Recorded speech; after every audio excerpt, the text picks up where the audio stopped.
क्या आप जानते हैं राम को ऐसे कैसे दिव्य अस्त्र मिले थे जो देवताओं और राक्षसों को भी हरा सकते थे। विश्वामित्र ने राम को ब्रह्मास्त्र से लेकर नारायणास्त्र तक कितने अस्त्र दिए थे। क्या शत्रु के अस्त्रों से बचने और उन्हें निष्क्रिय करने की भी गुप्त विद्या थी? आइए इस कथा के माध्यम से इसका वर्णन जानते हैं। राम जी को दिया विश्वामित्र ने दिव्य अस्त्र। ताड़का वध के बाद जब राम, लक्ष्मण और ऋषि विश्वामित्र जंगल में आगे बढ़ रहे थे तो रास्ते में एक सुंदर और शांत सरोवर दिखाई दिया।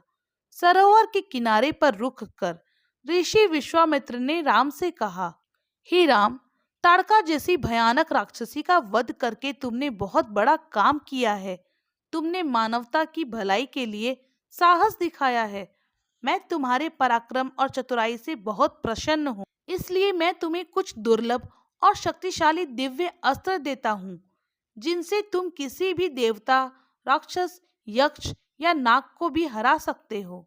फिर विश्वामित्र ने राम को बहुत सारे दिव्य अस्त्र दिए, जैसे दंड चक्र, धर्म चक्र, काल चक्र और इंद्र चक्र। ये अत्यंत शक्तिशाली चक्र थे। वज्र जो बिजली से बना था, शिव जी का त्रिशूल, ब्रह्मशिर अस्त्र और ब्रह्मास्त्र जो सबसे शक्तिशाली माना जाता है। इसके बाद विश्वामित्र ने कहा, राम, मैं तुम्हें और भी अस्त्र देता हूँ, जैसे गदा, अशनि, पिनाक, नारायणास्त्र, आग्नेयास्त्र, वायव्यास्त्र, हय शिरास्त्र, क्रौंच अस्त्र और कई प्रकार के पाश, जिससे तुम दुश्मनों को बांध सकते हो।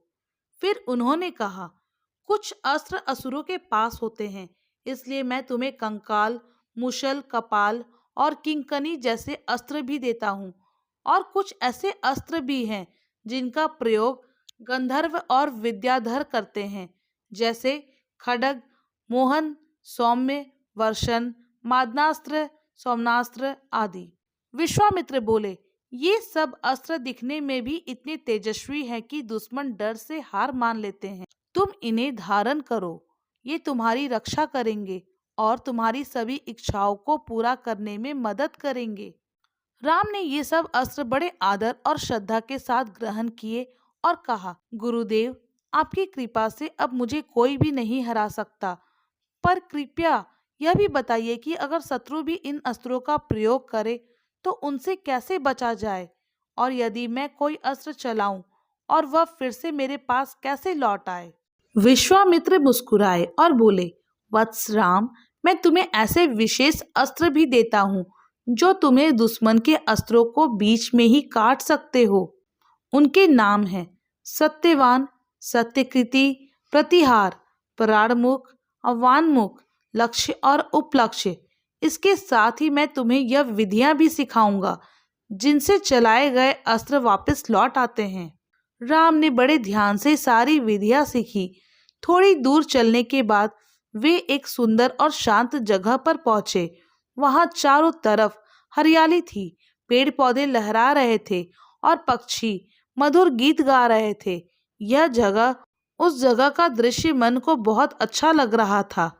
राम ने विश्वामित्र से पूछा, गुरुदेव, सामने जो सुंदर पहाड़ियां और पेड़ों की पंक्तियां दिख रही है, उनके पीछे क्या कोई आश्रम है?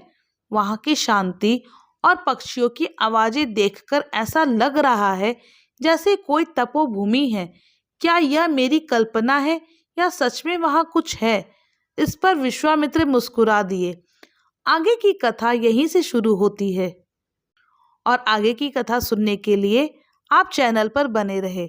और यदि आपको रामायण से जुड़ी कहानियाँ पसंद आती है और आप सुनना चाहते हैं, उसके लिए हमारे चैनल को सब्सक्राइब करें, वीडियो को लाइक करें और ज़्यादा से ज़्यादा शेयर करें।